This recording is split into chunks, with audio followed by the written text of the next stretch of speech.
大家好，咁啊，今日係2025年嘅5月14號啊，歡迎大家收聽今晚嘅外匯分析嘅。咁啊，今晚有阿 Carson 喺度啦，亦都有我哋今晚兩位嘉賓嘅。首先有黃冠益教授，阿 Sir 你好。好，大家好。咁啊，亦都有資深外匯評論員陳建豪喺度噶，Aaron 你好。Hello，大家好。係啊，咁啊，今日外匯分析咧，都想先同阿 Aaron 你傾一傾翻嗰個外匯嘅走勢先啦。咁嗱，見到隨住特朗即係中美之間個貿易關係叫做緩和之際啦，你見到個美金咧都有一個比較明顯啲嘅反彈嘅。咁但係彈咗叫做可能2日之後啦，咁你見到個美金咧都回翻落去101樓下嘅水平。咁啊，今日咧最低位就去到差唔多大約100.27個邊緣啦。咁啊，但係而家都彈翻少少啦，佢翻100.7呢個位置。想問下阿 Aaron 啊，咁隨住你而家貿易戰嗰個趨勢緩和咗，咁跟住啲地緣局勢似乎都冇一個好大嘅惡化嘅方向啦。再加埋其實而家我睇翻呢個芝加哥期貨交易所望翻，其實市場對於嚟緊下一次嘅議息會議維持息率不變嘅機會率咧，都達到90%嘅狀態之下咧，美金會唔會短線嗰個波動性會進一步收窄，而係大約喺呢啲水平度反覆上落咧？我諗都似嘅，因為之前就即係叫最極端或者最誇張嘅時候咧，就即係我哋成日都講話股匯債三殺嘅嗰幾日啦。咁基本上就大家係全面係離棄啲美金啦。咁但係我哋都有提過啦，即係佢個幅度嚟講咧，其實係比較誇張嘅。因為2023同埋2024年做參考嘅話咧，全年計咧，咁就大概就美匯指數就大概係99至107。咁即係你當係一個8格左右嘅一個波幅啦。咁但係2025年咧，基本上就係由110高位，即係年初嘅時候做過啦。咁但係而家行咗4個月啫，即係當時啦嚇，即係4月份嘅時候，咁就已經係由110跌到去98，即係行咗12格。咁個幅度已經係即係比23、24年2年係大咗好多。咁所以佢即係有得叫嚴重超賣之下咧。咁當時我哋就話揾翻，即係可能2021年啦、2022年嗰段時間升得比較急嘅時候咧，中間揾翻少少技術嘅支持區啦。咁其中一個支持區啊，大概係98水平，即係97.8左右。咁而事實上而家你暫時係亦都見到咧，就喺97.9啊呢啲位附近咧，就開始反彈啦。咁彈到上去大概101，我哋都當時應該2個星期前咧都有提過，就係話大概係100.3至101.3咧係一個阻力區嚟嘅。咁我諗呢2個星期大家就見到頭先啦，即係你有提到可能中美關係叫做有啲曙光啦，暫時即係暫緩90日。咁我諗最重要對市場嚟講個即係叫好消息咧，就係一個即係聯合聲明啦，即係大家即係2個國家都一齊發出一個即係咁嘅信息。咁你可以當係話本身大家當係打緊一個貿易戰嘅時候咧，咁變咗中間可能有啲叫休戰啊，暫時停一停火啊咁樣嘅一個咁嘅狀態啦。咁90日之後或者中間呢90日之內咧，有啲咩變化咁啊，到時再算啦。咁我諗此其一就令到大家起碼個信心上邊係略為係放翻鬆少少，或者大家唞一唞氣先。咁呢個係此其一。第二點咧就係大家對即係嗰個息口上面嗰個判斷啦。咁頭先你都提到，即係大家對減息週期咧本身係兩邊發緊嘅，即係由年初嘅時候估緊話會唔會減完息啦，已經上年第4季減咗3次息，總共減咗1厘。咁就擔心Donald Trump 上場就話通脹會急升，咁就曾經傳過就話喂可能今年唔係減息係加息喎，咁係一個極端啦。跟住到3月嘅時候又修正翻認同翻聯儲局12月嗰個點陣圖，話今年減2次息。咁跟住就又驚即係經濟惡化，可能經濟衰退唔止減2次，可能要減3次4次。好啦，到而家又開始修正翻，喂個減息係阿鮑威爾咁講就話唔使減住，唔使咁急住減，咁就可能今年得翻2次減息嘅機會左右。咁當然鮑威爾嗰個講法咧，咁就其實最主要個變數咧就係話Donald Trump 嘅政策嘅左搖右擺，佢都睇唔清楚。咁我覺得個重點有2個啦。第一個其實就你睇到 Donald Trump 同埋阿鮑威爾嘅關係咧，其實都係好緊張嘅。包括尋晚啦，阿 Donald Trump 又係借住個市況，上一次咧應該就係最風雨飄搖嘅時候咧，自己製造個關公災難出嚟，無端端又話阿鮑威爾係loser 又好啊，或者係太遲啦減息。跟住話考慮炒咗佢，轉個頭驚得滯咧，第二日就補救翻，就話冇諗過炒佢。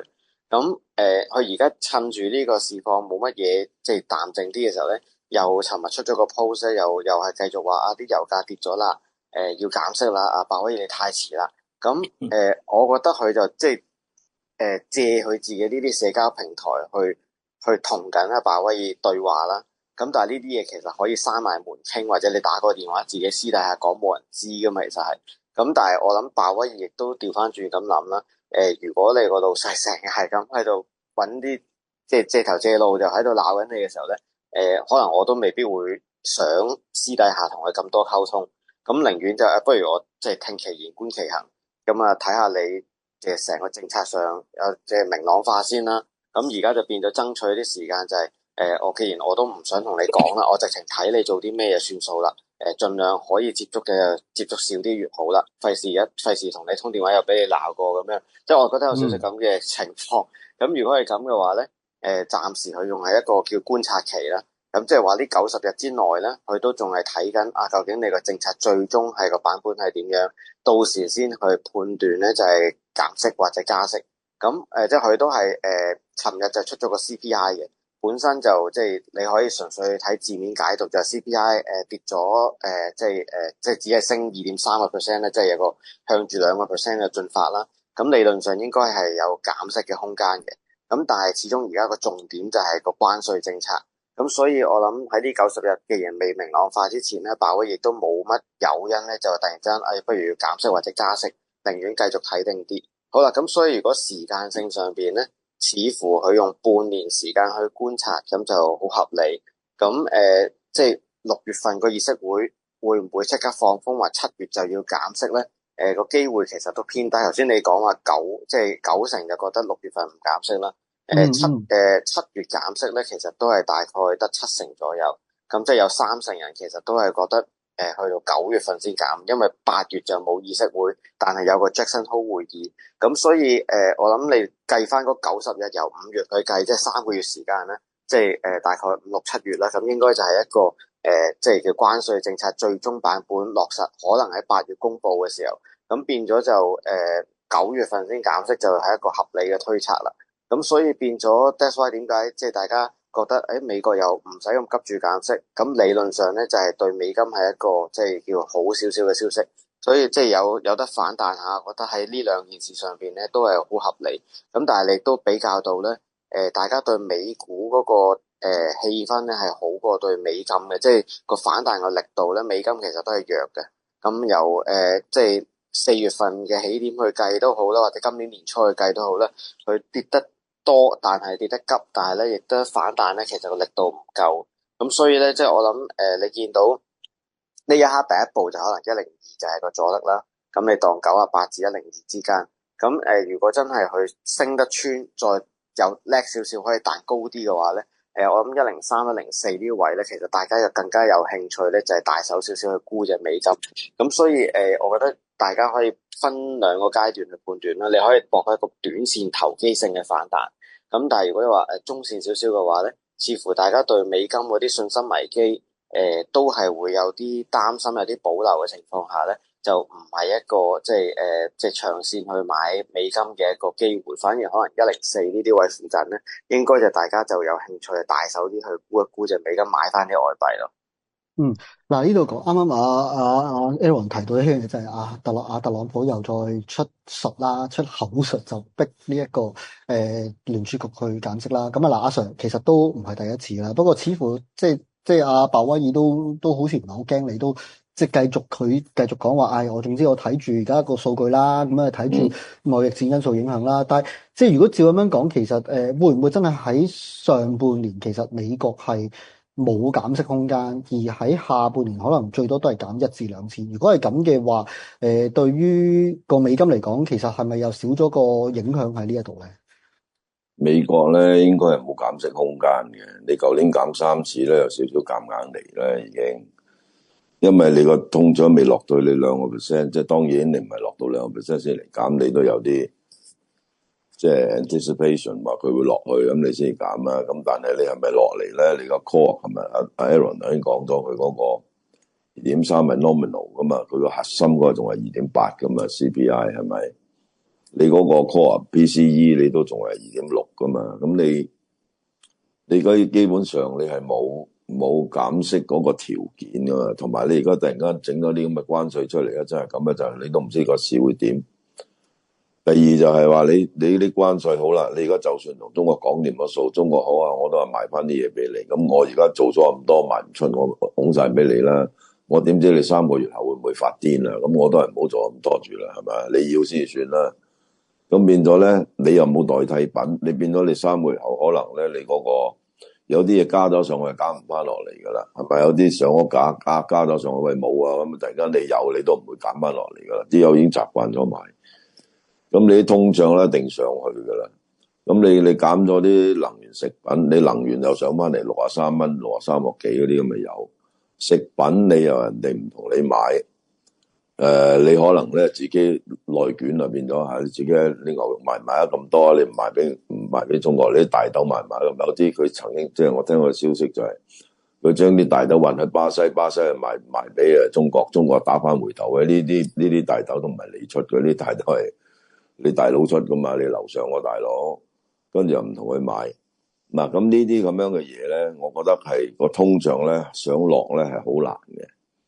咁如果通脹好落上嚟，即係作為一個聯儲局主席或者聯儲局嗰啲咁嘅成員，佢哋一定係睇翻基本上係睇翻，因為獨立啊嘛，咁啊睇翻啲數據啊，睇翻個經濟狀況啊，係咪？你都係 dual mandate， 你睇個 price level， 你個經濟好定唔好啊？同埋你個通脹。我哋 price level 落唔到去嘅，咁你個non-farm 又唔係話真係咁差嘅，上一次出嚟都幾好嘅，咁你叫佢點減咧？佢冇得減嘅，所以我話舊年減咧係夾硬嚟俾面你減，你又唔知人哋俾面你，跟住咧仲要破口大罵，話人蠢材，又話人蠢，又話就係呢樣嗰樣。好啦，咁我係唔減啊，咁點啊？你一係炒我咯，係咪？我話你夠膽炒佢。我可以好肯定講一句，如果特朗普夠膽炒啊鮑威爾，我諗美國冧晒嚟噶啦。而家啲人已經開始，你越鬧佢就越對。嗱，你見啦，琴日鬧啲美金就懟一懟啦，係咪？啲非美貨幣飆翻上去啦，係咪？嗰個 Euro 上翻1.2半樓上啦，係咪？個鎊啊上翻1.3360啦。你越鬧咧，個美金咪越跌。如果你夠膽炒佢咧，美金一定冧晒嚟。到時咧，你特朗普咧真係搬啲石頭抌自己隻腳啦，真係。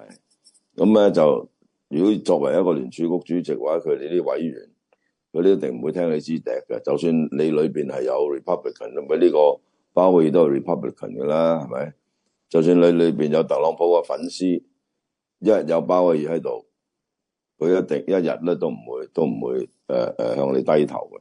我跟翻我自己嘅嘢做，你夠膽咪炒我咯，係咪先？你咪喺你個平台嗰度亂噏咯，可能你喺平台亂噏有其他啲目的咧，呢個鬼知啊，係咪先？嗱，我哋就係睇到。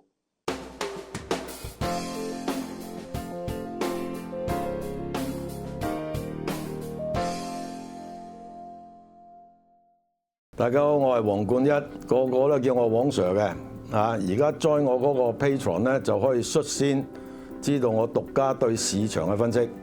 Patreon 會員將會享有專屬限定內容，每星期嘅獨家影片同文章，為你分析環球投資市場，仲會以宏觀角度對股市、外匯、債券、商品、資源等市場作前瞻性嘅分析。